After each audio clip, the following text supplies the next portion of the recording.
एक आदमी ने एक बहुत ही खूबसूरत लड़की से शादी की। शादी के बाद दोनों की जिंदगी बहुत प्यार से गुजर रही थी।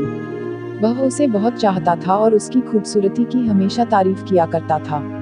लेकिन कुछ महीनों के बाद लड़की चर्म रोग स्किन डिजीज से ग्रसित हो गई और धीरे धीरे उसकी खूबसूरती जाने लगी। खुद को इस तरह देख उसके मन में डर समाने लगा कि यदि वह बदसूरत हो गई तो उसका पति उससे नफरत करने लगेगा और वह उसकी नफरत बर्दाश्त नहीं कर पाएगी। इस बीच एक दिन पति को किसी काम से शहर से बाहर जाना पड़ा। काम खत्म कर जब वह घर वापस लौट रहा था उसका एक्सीडेंट हो गया। एक्सीडेंट में उसने अपनी दोनों आंखें खो दी, लेकिन इसके बावजूद भी उन दोनों की जिंदगी सामान्य तरीके से आगे बढ़ती रही। समय गुजरता रहा और अपने चर्म रोग के कारण लड़की ने अपनी खूबसूरती पूरी तरह गंवा दी।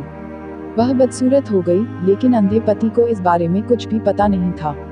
इसलिए इसका उनके खुशहाल विवाहित जीवन पर कोई प्रभाव नहीं पड़ा। वह उसे उसी तरह प्यार करता रहा। एक दिन उस लड़की की मौत हो गई।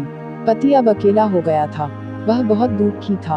वह उस शहर को छोड़कर जाना चाहता था। उसने अंतिम संस्कार की सारी क्रियाविधि पूर्ण की और शहर छोड़कर जाने लगा। तभी एक आदमी ने पीछे से उसे पुकारा और पास आकर कहा, अब तुम बिना सहारे के अकेले कैसे चल पाओगे? इतने साल तो तुम्हारी पत्नी तुम्हारी मदद किया करती थी। पति ने जवाब दिया, दोस्त, मैं अंधा नहीं हूँ, मैं बस अंधा होने का नाटक कर रहा था, क्योंकि यदि मेरी पत्नी को पता चल जाता कि मैं उसकी बदसूरती देख सकता हूँ तो यह उसे उसके रोग से ज्यादा दर्द देता। इसलिए मैंने इतने साल अंधे होने का दिखावा किया। वह बहुत अच्छी पत्नी थी, मैं बस उसे खुश रखना चाहता था। सीख, खुश रहने के लिए हमें भी एक दूसरे की कमियों के प्रति आंखें बंद कर लेनी चाहिए और उन कमियों को नजरअंदाज कर देना चाहिए।